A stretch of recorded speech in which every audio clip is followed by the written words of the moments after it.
हो चुकी थी और तानाशाही की तरफ जा रही थी, लोकतंत्र संविधान खत्म करना चाह रही थी, लोगों की आज़ादी के साथ खिलवाड़ कर रही थी, ऐसी सरकार को जनता ने अपने वोटों से, अपनी ताकत से हराया है। जनता ने तो बहुत बुरी तरह हराया है और वो जो हार है वो सामने नहीं आ पा रही, क्योंकि कहीं ना कहीं अभी भी 350 मशीन जो इन्होंने ईवीएम में हर चौथा वोट ले रहे हैं, वो ही वो वोट है जिसके कारण आज ये 200, 250-300 सीटों तक पहुंच रहे हैं।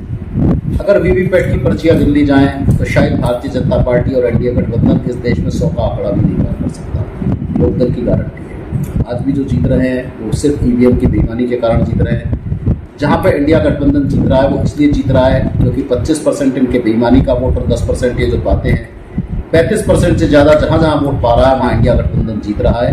और जिन सीटों पे 232-40 सीटों पे इंडिया गठबंधन जीत रहा है, उसका कारण यह है कि वहाँ उसका वोटिंग परसेंटेज 35-40% से ज़्यादा है, इसलिए जीत रहा है। तो आज ये पूरा देश पूरी तानाशाही से जो लड़ रहा है, देश की जनता लड़ रही है, किसी तरह देश को बचाना चाह रही है, देश की आज़ादी को बचाना चाह रही है। आज लड़ाई उसकी है, बहुत अच्छी लड़ाई है। एक मजबूत विपक्ष जनता ने दे दिया है, सरकार भी बन सकती है अभी, और हो सकता है कि हमारे पूर्व गठबंधन सहयोगी, हो सकता है आने वाले समय में उनको अकल आ जाए, सही रास्ता आ जाए। जैसे हमारे उनके तेजस्वी के चाचा जी नीतीश जी, इधर हमारे चंद्रबाबू नायडू जी जो इंडिया गठबंधन के नेचुरल एलाइज रहे हैं शुरू से, जो हमारे ही साथी रहे हैं, लेकिन बीजेपी के दबाव में, बीजेपी के डर से चले गए हैं, ईडी सीबीआई के डर से उधर चले गए हैं। आने वाले समय में हो सकता है अगर वो कल परसों तक अगर वो इंडिया गठबंधन के साथ, हो सकता है आज शाम तक या कल तक आ जाएं, तो इंडिया गठबंधन सरकार भी बना सकता है। और ऐसी सरकार में इंडिया गठबंधन इस देश में जो अराजकता, जो तानाशाही थी, उसको खत्म करके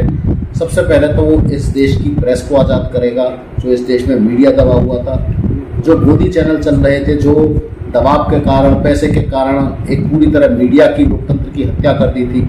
सबसे पहले तो वो आज़ाद होगा इस देश में, वो चैनल आज़ाद होंगे, वो आज़ादी मिलेगी उनको। और छोटा प्रेस और जो यूट्यूबर्स जो चला रहे हैं, जिन पत्रकारों को, जो पत्रकार इनके आगे दबे नहीं, जिनको इन्होंने दबा दिया एक तरह से, उनको अपने यूट्यूब चैनल छोड़ने पड़े।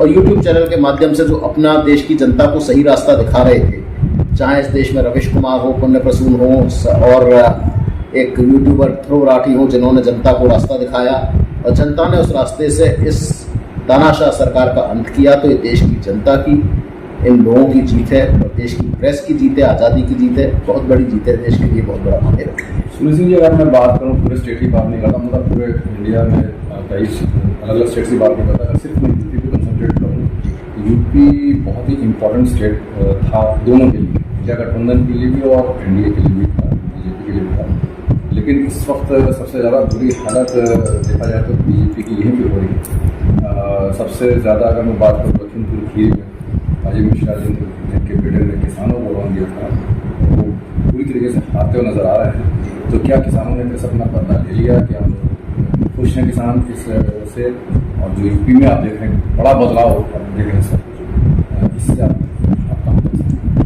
देखिए, उत्तर प्रदेश का जब चुनाव फरवरी के महीने में जब हमने इंडिया गठबंधन को हमने ज्वाइन किया था, और जिस समय ये जयंत चौधरी छोड़ के गए थे और हम इंडिया गठबंधन के साथ जुड़े थे, हमने तब भी कहा था कि उत्तर प्रदेश में बहुत बदलाव की लहर है, लोगों में बहुत ज़्यादा अंडर करंट है और इंडिया गठबंधन 60 सीटें जीतेगा। उस समय भी हमारा वादा था। आज भी हम 60 सीट जीत सकते हैं।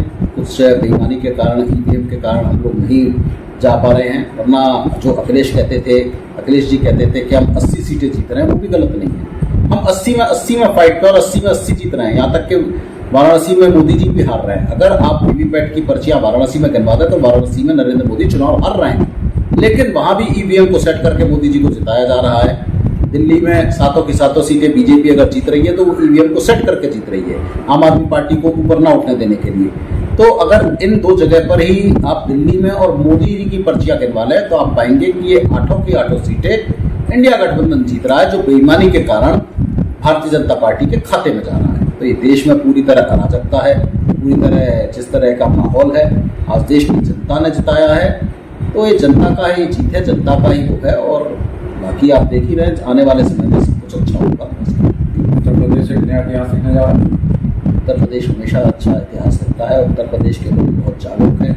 दुख है हमें इस बात का कि बिहार के जागरूक मतदाता, हम तो बिहार को बहुत बड़े राजनीतिक समझते थे, पर पता नहीं कैसे तेजस्वी यादव जी ने इतनी मेहनत करी, लालू जी भी आए, इंडिया गठबंधन की वहीं से शुरुआत हुई थी रैली से, उसके बाद में फरवरी के महीने में पता नहीं कहाँ चूक हुई कि वहाँ पे उनके चाचा ज़्यादा आगे बढ़ गए और तेजस्वी जी जो इन्होंने इतना अच्छा काम किया वो या तो इन्होंने पहले से ही वहाँ मशीनें ज़्यादा वो सेट कर दी थी, कुछ ना कुछ ख्वालमेल है, वरना वहाँ एक तरफा बिहार में तेजस्वी यादव की लहर चल रही थी, इंडिया गठबंधन की लहर चल रही थी। क्यों गड़बड़ हुई समझ के बाहर है। उत्तर प्रदेश में जनता समझ गई थी, जनता इनकी कारतूतों को समझ गई थी, जनता ने एक तरफा वोट दिया और एक तरफा वोट 40% 35% से ज़्यादा हुआ, जिसका परिणाम है कि 45 से ज़्यादा सीटों पर हम जीत रहे हैं। शाम तक हो सकता है कुछ और सीटें बढ़ जाएं, लेकिन हमें पूरा अनुमान है कि आने वाले समय में देश में जो भारत है उसमें उत्तर प्रदेश ने जो आज परिचय दिया है, महाराष्ट्र ने जो परिचय दिया है, आज पश्चिम बंगाल ने जो परिचय दिया है, आज ये देश इन 3 राज्यों ने